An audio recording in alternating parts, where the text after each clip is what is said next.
बिस्मिल्लाहिर्रहमानिर्रहीम। अस्सलाम वालेकुम नाज़रीन, आप यूट्यूब चैनल देख रहे हैं। मैं इमरान खान हूँ। ये वीलॉग बहुत इंपॉर्टेंट है। मैं सारा सिनेरियो आपके सामने रख देता हूँ कि किस तरीके से इलेक्शन पाकिस्तान में होंगे, ऑप्शंस कौन सी हैं, आइन क्या कह रहा है और अदालत में अब क्या होने जा रहा है। लेकिन इसको दो खबरों के साथ आपको मिलाकर देखना पड़ेगा।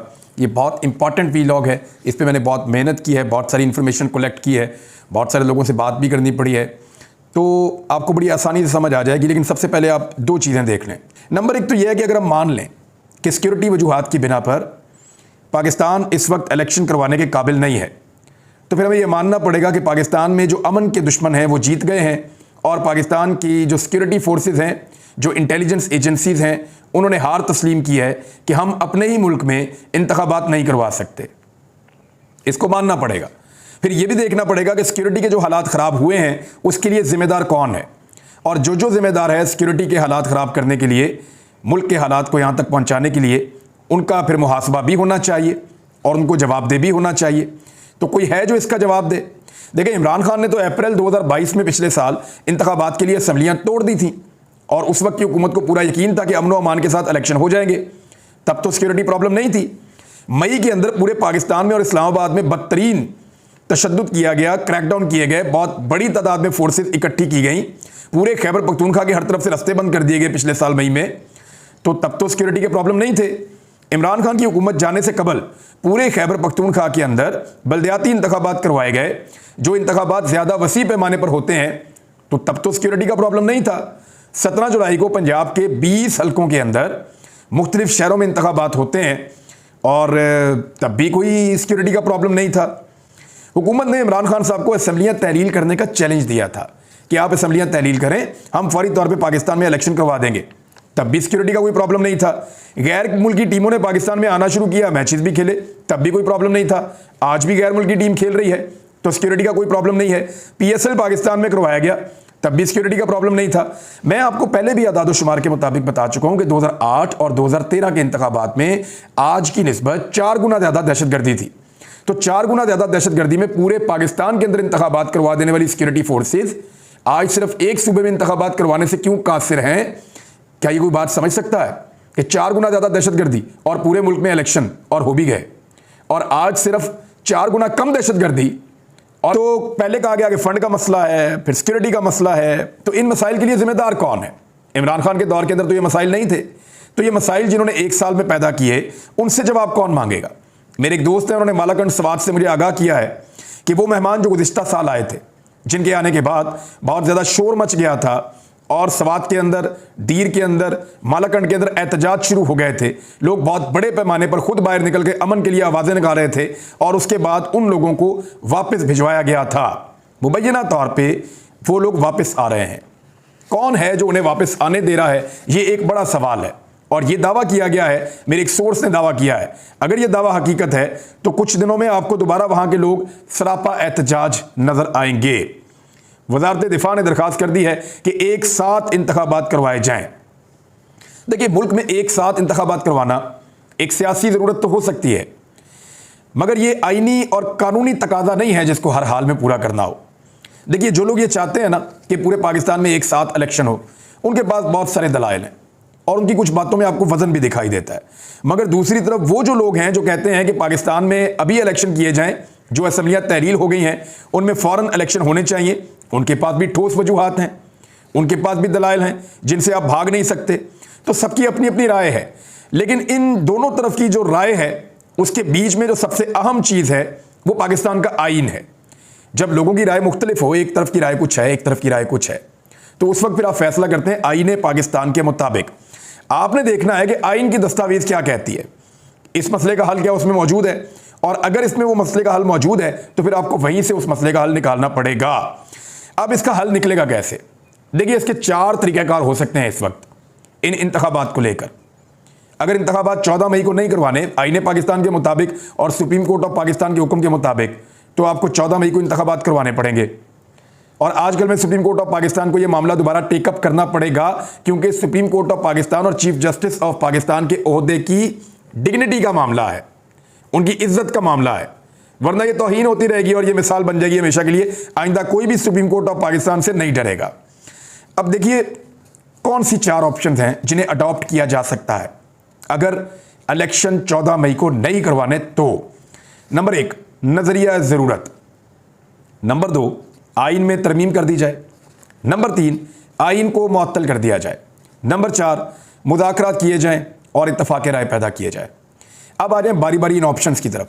आइन में तरमीम का ऑप्शन इस वक्त इसलिए नहीं हो सकता कि उसके लिए 2/3 अक्सरियत चाहिए, और इस वक्त असम्बली के अंदर 2/3 अक्सरियत मौजूद नहीं है, और हुकूमत के पास सादा अक्सरियत व मुश्किल है, तो आइन में तरमीम तो वो कर नहीं सकते। आइन को मुअत्तल करने के लिए आपको एमरजेंसी या मार्शल लॉ लगाना पड़ेगा। ये पाकिस्तान में हो नहीं सकता, एमरजेंसी की कोई गुंजाइश नहीं है और मार्शल लॉ के हालात नहीं है। कोई भी फौजी इस वक्त ये आर्मी चीफ मार्शल लॉ लगाकर एक अजीब किस्म की कमबख्ती को दावत नहीं देंगे, क्योंकि इस सूरत हाल में लोगों का बड़ा सख्त रद्द-ए-अमल आएगा। लोगों को पहले ही बहुत शिकवे हैं इदारों से और एस्टेब्लिशमेंट से, लोग नाराज़ हैं, नाराज़गी बढ़ जाएगी और मजीद गैर मकबूल हो जाएंगे। तो ये दोनों ऑप्शन तो हो गए फारिग। अब आ जाए एक ऑप्शन जो तीसरा है, नज़रिया ज़रूरत। नून लीग और फजलुर रहमान साहब ये हर हाल में चाहते हैं कि नज़रिया ज़रूरत के ऊपर अमल हो जाए। उनकी ख्वाहिश है कि कुछ भी करके अदालत कोई ऐसा रास्ता निकाले कि जिसमें 14 मई को इलेक्शन ना हो और उनको अक्टूबर तक का, नवंबर तक का, जब तक का टाइम वो चाहते हैं उनको मिल जाए। फिर बाद में उमर अता बंदयाल साहब चीफ जस्टिस जो है उनका टेन्योर ख़त्म हो जाए तो वो आने वाले जज साहिबान से कोई और रिलीफ ले लें और इस मामले को लटका दें। नून लीग और फजलुर रहमान साहब की ख्वाहिश नज़रिया ज़रूरत वाली है, लेकिन रिटायरमेंट से पहले चीफ जस्टिस ऑफ पाकिस्तान या इस वक्त जो पाकिस्तान के अंदर माहौल बना हुआ है अदलिया का, यहाँ पे कोई ऐसा रिस्क लिया नहीं जा सकता। ये क्रेडिबिलिटी का मामला भी है और अदालत के लिए एक बड़ी संगीन सूरत हाल हो जाएगी, क्योंकि पूरे पाकिस्तान के वकला इस वक्त आईने पाकिस्तान और सुप्रीम कोर्ट ऑफ पाकिस्तान के साथ खड़े हैं। पाकिस्तान में इस वक्त जो चीज़ टॉप ट्रेंड कर रही है वो क्या है, ज़रा वो भी आप सुन लीजिए कि बंदयाल साहब के लिए ट्रेंड हो रहा है डट जा बंदयाल, ये टॉप ट्रेंड हो रहा है पाकिस्तान के अंदर। तो लोग, वकला, आम शहरी, सोशल मीडिया सब बंदयाल साहब के साथ खड़े हैं इस उम्मीद के साथ कि वो नज़रिया ज़रूरत पर फैसला नहीं देंगे, वो उस दबाव में नहीं आएंगे जो दबाव उन पर मुबैना तौर पर डाला जा रहा है। कुछ लोग ये क्लेम कर रहे हैं कि जो एजेंसीज़ के लोग मिले हैं, सरबराहान मिले हैं जज साहिबान को, उनकी ये कोशिश है कि जज साहिबान अपने फैसले को तब्दील करें। ये दावा किया जा रहा है मुबैना तौर पे, लेकिन क्या जज साहिबान अपनी राय बदलेंगे? अगर वो अपनी राय बदलेंगे तो वो जो लोग मिलकर गए हैं उनके बारे में भी एक तासुर कायम होगा और इदारों की क्रेडिबिलिटी और उनकी साख के ऊपर सवाल उठाए जाएंगे। तो नज़रिया ज़रूरत के मामले पर नून लीग और फजलुर रहमान साहब की ख्वाहिश तो बहुत है, लेकिन अदालत के लिए संगीन सूरत हाल है और ये एक मुश्किल तरीन सूरत हाल होगी अदालत के लिए। एक खुदकुशी होगी अदलिया के लिए, वकला के लिए बहुत प्रॉब्लम हो जाएगा और क्रेडिबिलिटी इदारों की बहुत बुरी तरह मुतासिर हो जाएगी अगर नज़रिया ज़रूरत पर आईने पाकिस्तान के खिलाफ फैसला हुआ तो। अब आ जाए चौथा ऑप्शन, जिस ऑप्शन पे सारे चाहते हैं कि ये हो, यानी एस्टेब्लिशमेंट भी चाहती है कि इस तरफ ही चले जाएं अब सारे। अदालत ने भी अपने आप को अगर इस मसले से निकालना है तो इसी तरफ चले जाएं सारे, वरना अदालत आइन के मुताबिक फैसला दे देगी कि जाओ जाके 14 मई को इलेक्शन करवाओ, अगर चंद दिन ज़ाया हो गए तो 21 मई को करवा दो। इसके अलावा और क्या हो सकता है? तो जो चौथा ऑप्शन है वो मुज़ाकरात और इत्तफाक़ राय का है। क्या चौथे ऑप्शन के ऊपर सारे राज़ी हो जाएंगे? ये रास्ता ऐसा है कि इसमें इमरान खान साहब के साथ बात करनी पड़ेगी।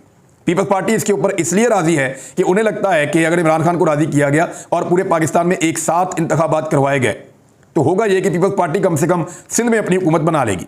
लेकिन इस सूरत हाल में फजलुर रहमान का खैबर पख्तूनख्वा में और PMLN का पंजाब के अंदर भुरकस निकल जाएगा और वो मुकाबला नहीं कर पा रहे इमरान खान का पहले ही, तो वो आइंदा कैसे करेंगे? पीपल्स पार्टी को ये बात समझ आ गई है कि मुज़ाकरात करना ही होंगे, लेकिन अगर इमरान खान के साथ मुज़ाकरात करने हैं और आगे बढ़ना है तो फिर कुछ चीज़ें ऐसी हैं जिनको छोड़ना होगा। यानी फजलुर रहमान साहब और नून लीग वाले चाहते हैं कि यही फसाइयत चलती रहे, लेकिन कुछ हद तक नून लीग के कुछ धड़े जो हैं वो ये कह रहे हैं कि नई इंतखाबात में अगर एक साथ जाने का कोई मौका बन जाए तो ठीक है, इंतखाबात में हार जीत होती रहती है, लेकिन हमें मुकाबला करना चाहिए और एक साथ इलेक्शन चंद महीनों के बाद अगर हो जाए तो वो फ़ायदेमंद है। लेकिन इसमें करना क्या होगा?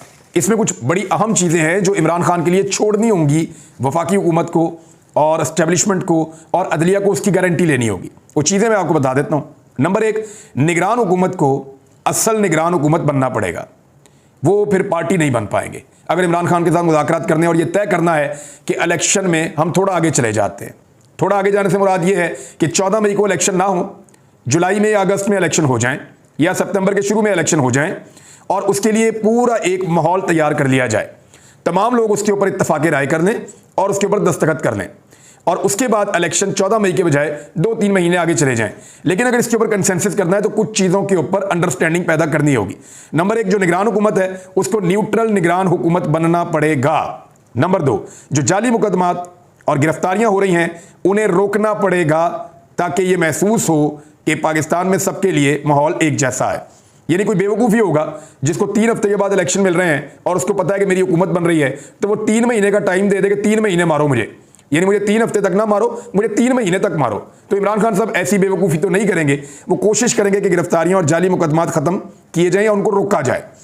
इमरान खान की नाअहली और गिरफ्तारी का ख्वाब छोड़ देना पड़ेगा इस बीच में, और मैदान में मुकाबला करना पड़ेगा इमरान खान का। चौथी चीज़ जो है कि वाज़े तारीख देनी पड़ेगी इलेक्शन की, और गारंटी के साथ देना होगी कि उस तारीख को इलेक्शन होंगे। 5वीं चीज़, इलेक्शन साफ और शफाफ करवाने की गारंटी भी देनी होगी और वो इकदाम भी करने होंगे। 6ठी चीज़, अगली निगरान हुकूमतें इमरान खान से मुशावरत करके बनानी पड़ेंगी। यानी इसके बाद जो सिंध के अंदर बन रही है या वफाक के अंदर बन रही है निगरान हुकूमत, वो निगरान हुकूमतें या बलूचिस्तान में तो इमरान खान साहब से मुशावरत करके बनानी पड़ेंगी, क्योंकि वो सिस्टम का हिस्सा होंगे। इमरान खान को साबिक वज़ीर आज़म वाली सिक्योरिटी फराम करनी पड़ेगी, प्रोटोकॉल फराम करना पड़ेगा ताकि उनकी जान को जो खतरात हैं वो दूर किए जा सकें। और आखिरी चीज़ जो एक और करनी पड़ेगी वो ये कि इलेक्शन कैंपेन में रुकावटें इमरान खान के लिए जो खड़ी की जा रही हैं वो ख़त्म करनी पड़ेंगी। मगर क्या ये सारी चीज़ें करके PDM इमरान खान के खिलाफ इलेक्शन जीत पाएगी? वो अभी काबू नहीं आ रहे, तो बाद में कैसे काबू आएंगे? अब PDM को इस बात का जायज़ा लेना पड़ेगा कि हार जीत में क्या और कैसे मैनेज किया जाए। बिलावल और जरदारी सिंध में उम्मीद रख सकते हैं, मगर मैंने आपसे कहा कि खैबर पख्तूनख्वा में फजलुर रहमान और पंजाब में शहबाज शरीफ और नवाज शरीफ का पटाखा बच जाएगा और वो यहाँ पे इलेक्शन नहीं जीत पाएंगे। अब इसमें एक बात याद रखिएगा कि इस सारी सिचुएशन के अंदर ये सब लोग फंस गए हैं और फैसला PDM ने करना है कि क्या उन्होंने इमरान खान के साथ मुज़ाकरात में बैठना है। अगर बैठना है तो कम से कम ये चीज़ें उन्हें करनी पड़ेंगी, इमरान खान मांगे या ना मांगे।